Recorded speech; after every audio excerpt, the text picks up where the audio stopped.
Okay.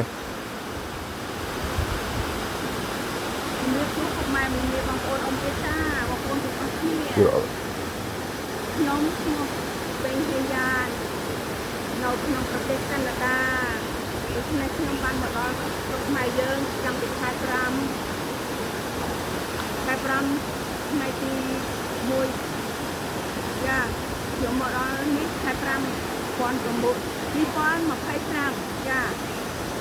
ហើយឥឡូវនេះអូយខ្ញុំបានឆ្លងកន្លែងណាប៉ុន្តែឥឡូវនេះបាយខោខ្ញុំមកឆ្ងល់បងប្អូនអរគ្នាជួយសូមជួយនៅក្នុងវីដេអូរបស់ខ្ញុំមកដល់ភ្នំខៀវនៅខេត្តបៃលិនចានេះគឺទិដ្ឋភាពទឹកហូរមកពីលើភ្នំខ្ញុំបានមកពីខេត្តហ្នឹងណាតែខ្ញុំបានថតទេឥឡូវខ្ញុំថតទៅទិដ្ឋភាពខាងបខោរបស់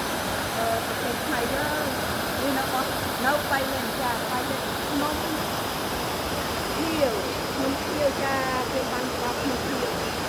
ដូច្នេះសូមបងប្អូនជួយជាមួយបងប្អូនខ្ញុំបាទជួយបងប្អូនសំខាន់មានតាមវិស័យមានតាមស្វាយមានតាមមានតាមខៀវមានតាមមានតាមជួប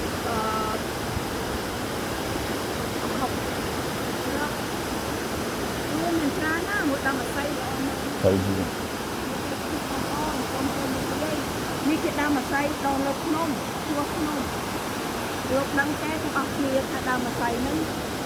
មកពីប្រភពណាការទីទូចគេហៅថាមែនទេអាស័យមានឈ្មោះពីរណាចាទីទូចគេហៅថាកាពេលឡើងកំកាណាគេហៅថាអាបានន័យថាទីទូចគេហៅថាកំពៀងដល់ពេលធំឡើងគេហៅថាអាស័យនេះដើមអាស័យចាសូមជួយលោកអរគ្នាជួយរីករាយនៅវីដេអូរបស់ខ្ញុំ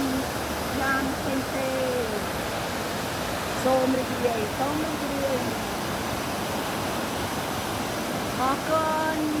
មកគ្នានៅវគ្គក្រោយទីជម្រាបលាសុខសប្បាយសុខសាន្ត